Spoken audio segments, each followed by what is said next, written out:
Alright, peace and goodness YouTubers. So, welcome to another edition of In the News, where I just talk about a few different topics that are trending and we just have a quick conversation. Side note, I'm in like a really good mood, not been in one for like the last 5 or 6 days, and don't judge when I tell you why, but I got a waffle maker. And I know that sounds crazy, but I've been meaning to get a waffle maker for a good 8 or 9 months, mainly because when I wake up on Saturday and Sundays, I have a craving for like just a really nice waffle, like a nice one where you put the butter on it, you like drip the syrup, and you just go for it. And Eggos and stuff like that don't do it for me. And so I've been meaning to get a waffle maker, and I will go to the store, and I will get everything except what I need. I bought a lava lamp one day, I bought some lighting equipment, I'm just buying stuff all the time, and then I forget, and when I wake up with the craving, I'm like, shit, I forgot to get it. And so I finally got it. Listen, I've been getting it in all week, making all kind of different waffle recipes and stuff. I had like some blueberry waffles the other day. This morning I made hazelnut waffles. Don't ask how I made it, but it came out real good. Like, I'm just on a high. So me and the waffle plates are stacked. Alright, I've just been eating real good. You might not can't tell from how skinny I am in the video, but yes, the waffles have done it for me. And I just used some really bad English, but oh well. Alright, anyway, so in the news, first thing I want to talk about was Joyner and the song I'm Not Racist. So this is a song where you have a rapper named Joyner, and he plays two roles. He plays the role of basically a white individual who has his perception and perspective of black people, and then a black person who has his perspective and perception of white people. And so there's a visual and there's a music video. And actually one of my teenagers showed me the video and wanted my opinion on it, and then I was like, oh, this is interesting. Okay, let me see how this goes.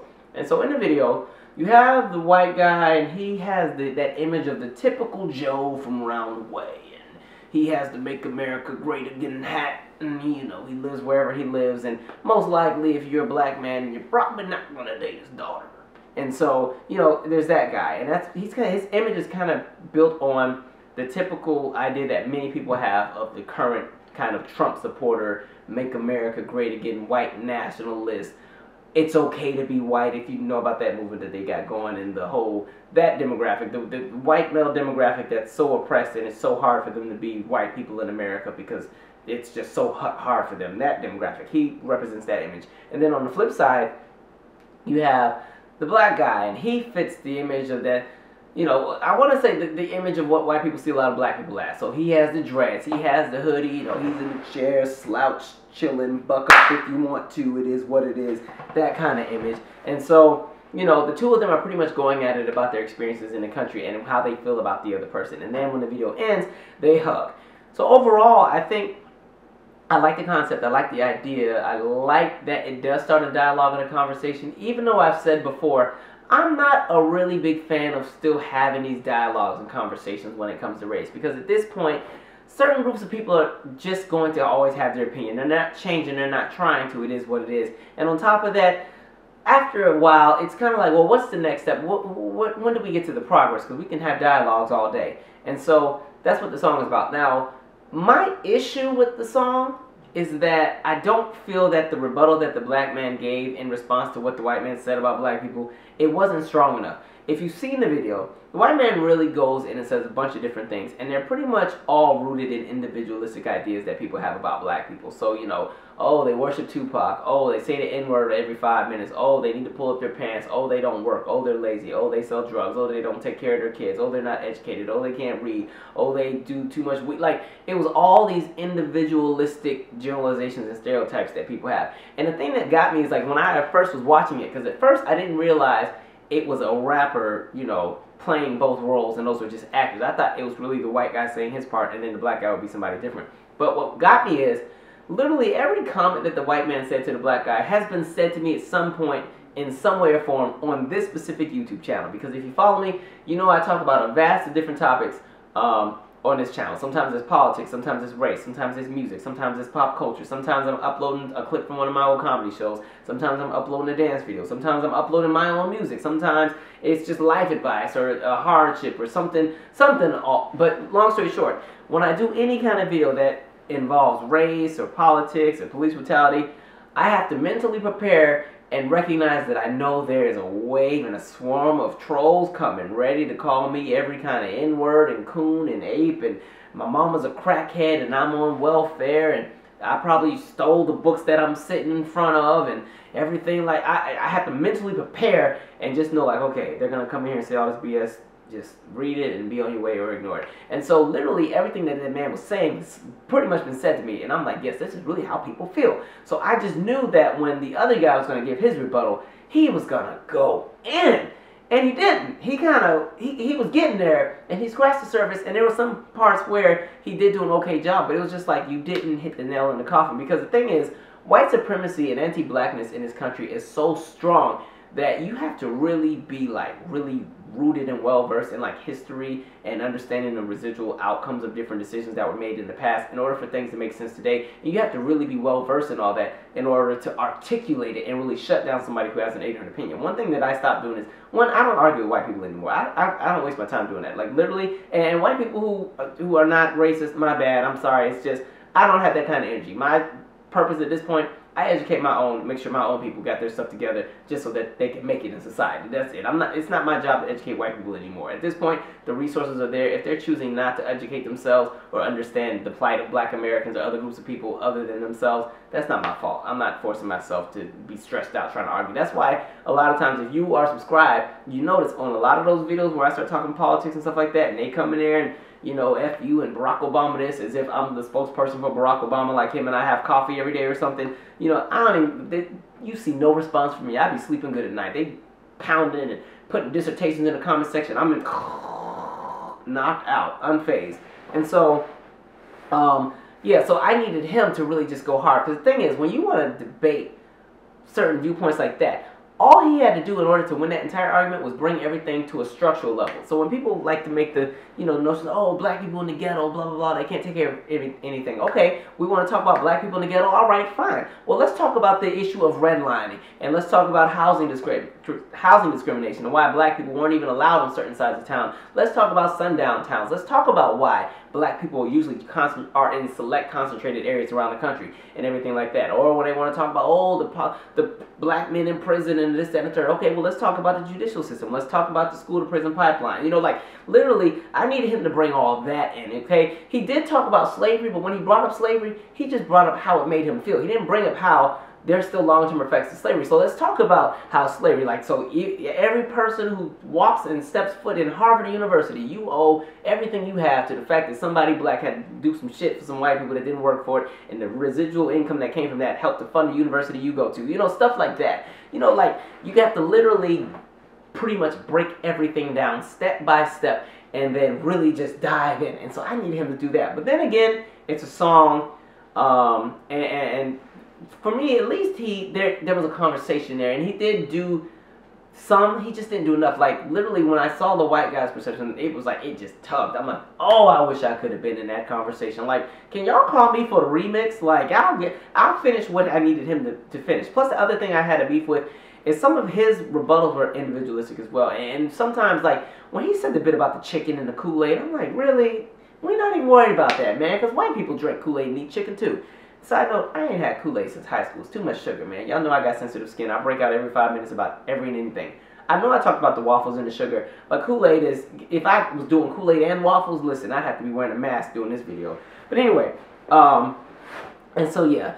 And then even with them hugging at the end of the video, it was kind of like, no, y'all didn't actually, that's my thing telling me to go to bed. Like, y'all didn't actually address everything. Nothing got solved. It's like he said how he felt, he said how he felt, and now all of a sudden y'all just gonna hug. No, like that's the problem. And it goes to that symbolism. And this comes from a lot of perceptions that a lot, especially like white liberals, and just liberals in general, but I say a lot of black and white on this channel, and it's not to generalize, but it's just to kind of showcase where energy is coming from with different groups of people. But, you know, a lot of people are really into let's unify culture. Beautiful. I'm all for unity and stuff. However, you can't get to unity and kumbaya and throwing sprinkles and stuff until we address all of the other steps before unity. And the problem is, people want to go from step 1 to step 85 right away and fix the problem. And that's why we're in the climate that we're in now. I said this all last year and the year before and the year before and the year before, and I kept saying, the more we try to brush everything under the rug and try to just let's meet somewhere in the middle and come together right away without addressing the real issues,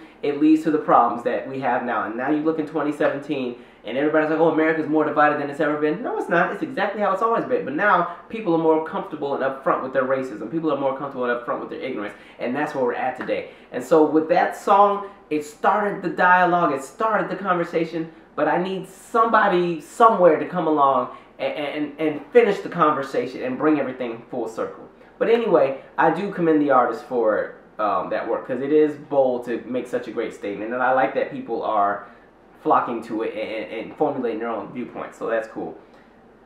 I spent so much time on that. Goodness. All right, let me cut back on the subject matter. Next thing, NFL. I don't know if y'all saw this. So, long story short, the NFL pretty much had a meeting with a lot of NFL players, and they pretty much made a proposition. And the proposition was, okay, you guys stop taking the kneel and taking the knee during the national anthem, and we'll give $89 million to charities that specialize in African American affairs, because we love the community. All right, my 2 cents on this. If you really wanted to help a group of people, just help that group of people. You shouldn't do it on the gist of trying to get somebody else to do something for you so you can stroke your ego. Like, stuff like that pisses me off. Like, literally, if the NFL wants to help those in need or those who are in dire, need for support, they should just help them. Why is it that people always have to do something in order to, get something from a corporation? And really, it's rooted in poor taste, because what they are protesting, and I've already done enough videos on NFL, I purposely stopped doing videos on it because it got annoying in the comment section. And listen, now I'm not messing up my sleep pattern. They're fighting for the fact that black people cannot even exist in their own skin without the threat of being killed or the threat of being unjustly treated when it comes to jobs, housing, education, the judicial system, everything. That's what that protest is about. It's not about money. So if you wanted to donate $89 million to schools and feed the youth and stuff like that, just do it. If it's in your heart to donate to somebody, do it. Otherwise, it's coming from somewhere where there isn't an actual element of integrity. It's in poor taste. And that's the kind of money I don't want. Like, I'm somebody who's not money hungry at all. Like, especially like working in my community center, sometimes we'll get offers for things, and I'm like, no, we're good. We're so good. Like, because there's just some energy and there's some things I'm not bringing into that environment that I work in or with the people that I service. Or that I serve. And so, the same thing with NFL, like, they're full of crap. Like, I just find that so tacky. Like, it's kind of like when Donald Trump he wanted Barack Obama's college transcript because he didn't believe Barack Obama was smart enough to go to a Harvard or a Columbia, and he said, well, if you show us your transcript and your college grades, I'll donate $5 million to a charity of your choice, or it could be inner city schools in Chicago. I'm just like, y'all just like to hold money over people's heads. Everybody can't be bought out all the time. And I just think it's whack that when it comes to something like black people protesting their right to just exist, people think they can buy our struggle. They can buy our oppression and get us to shut up. Like, it doesn't work that way. So I'm not really sure the outcome of what's going on with that, but the NFL, y'all are trash for that. And that's why I said, like, that's why I didn't trust that time when Jim Jones, homeboy from Dallas, what's his name? I can't even think of the guy's name. Either way, Jones. I know his last name is Jones. God, why can't I think of his name? Jerry Jones. Jerry Jones, right? Anyway, when he went out there and took the knee with the Cowboys, I was watching it like, oh, this is some BS. Because even the way he did it, he was like, all right, y'all niggas come on, take this knee and get on back to making my money. Like, the industry and stuff like that is so fickle. They're all about money. They don't care about your livelihood and stuff like that. So it's like, don't be so trusting with these people. That's why, you remember when Fantasia had attempted suicide and then 3 days later they had her on Good Morning America promoting her album? Like, that's how fickle industries are, whether it's the music industry, athletic industry, Wall Street politics. It's all fickle and crooked. So it's like, don't trust all these people. They don't have your best interest in mind. They're about getting their money. And so by the NFL players no longer taking a knee and shutting the hell up, that means the NFL can get more revenue. So of course they'll have $89 million to shell out to the people in need. But it's kind of like, if you really want to help a group of people or you want to do something out of the good conscience of your heart, just do it, all right? It's the same thing with, like, okay, this might come off the wrong way, but like, I personally don't like it when people like from Europe or the United States go to Africa and go volunteer to orphanage or try to build a school. And the only reason I say that is because I think it's from such a good place most of the time. However, in that situation, that's like giving a band-aid to somebody who needs a lung transplant. The issues that are taking place in Africa are never going to be changed by people like me going over there and volunteering, because everything that's going on is structural, all right? If you want to fix what's going on the continent of Africa and the 54 countries that are there, all right, well then Europe, the United States, and some of those countries in Southeast Asia need to get the F word up out of Africa. Stop exploiting the people there. Stop killing their leaders. Stop corrupting the government. Stop taking advantage of the citizens that are there. Get rid of these tariffs and these taxes and these old laws and everything like that. Especially, and it's not just Africa, even places like Haiti. Places like Haiti and a lot of other African countries, I think like the Congo, still have to pay places like Belgium and France money out the ass every year just to keep their freaking independence. All right, that's what's robbing these, like a place like Africa blind. That's why they have the issues that they have. They can never prosper and get to the greatness that they have because they owe so much money to people who should have been there in the first place, stealing from them.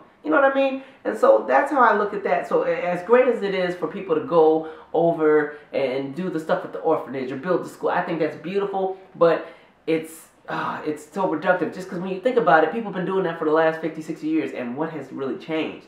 You know what I mean? It's a structural issue, and it's the same thing here. So when something like, and that's my argument with the whole $89 million. You wouldn't need to donate $89 million to African American affairs if the structural setup of this country wasn't set up for African Americans to fail. We wouldn't need $89 million for you to invest into our HBCUs or into whatever you want to invest in, because there wouldn't be a need to, because we would be on an equal and level playing field with everyone else. Same thing for the Native American community, because listen, Native Americans, they really got the shitty end of the stick or whatever, because like literally they ain't got anything. Like literally nothing. Okay, you go to certain parts, especially like regions in like South Dakota. There's parts in South Dakota where in the Native American population, 80% of the men are unemployed and women, and there's a 90% poverty rate. You know, like every other group of people, like if you really want to help people, change the structural setup of how things are set up in this country. That is what fixes the problems. But clearly in this country we live in, that doesn't happen, because the next thing I was going to talk about was that tax reform that just passed.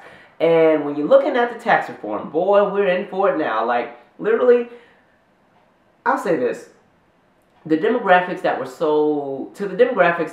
so fearful of other groups of people that they couldn't understand, that were so in this position where they felt that the reason they weren't successful was because black people were getting everything, or the Latinos were getting everything, or the Muslims were getting everything. Listen, I hope y'all are enjoying the bed that you all have made for yourselves. And it sucks that the rest of us have to be collateral for y'all nonsense, but I hope you enjoy the bed that y'all made for yourselves, because like literally, we are backtracking exactly to where we were before 2008. Like when you go right back to that Bush era where he had the 2 tax cuts, and it was great and fine and dandy at first, and that first tax cut, I remember a whole bunch of families got a check for $500 or $600 from the government, and then hey, the residuals kicked in and the long-term effects kicked in, and that debt skyrocketed. Because listen, I remember when Clinton left office, the debt was only at $2 trillion. We're now at 20, all right? And so, listen, these jacked up tax codes, and I know, like, I think we were at 9 trillion by the time Barack Obama got in there, and then it was 18 by the time he got out, and now Trump is in. And I'm just like, the way that these practices are set up, it's like, y'all were stupid for that bill, GOP. Y'all tried it.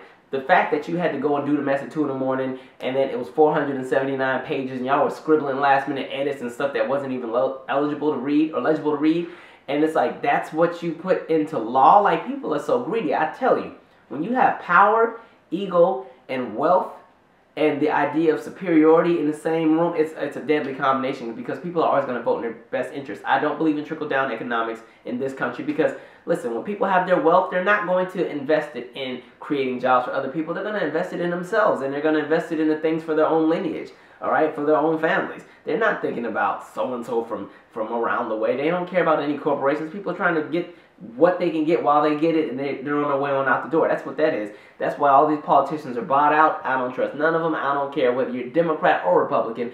I don't see it for none of y'all, to be honest.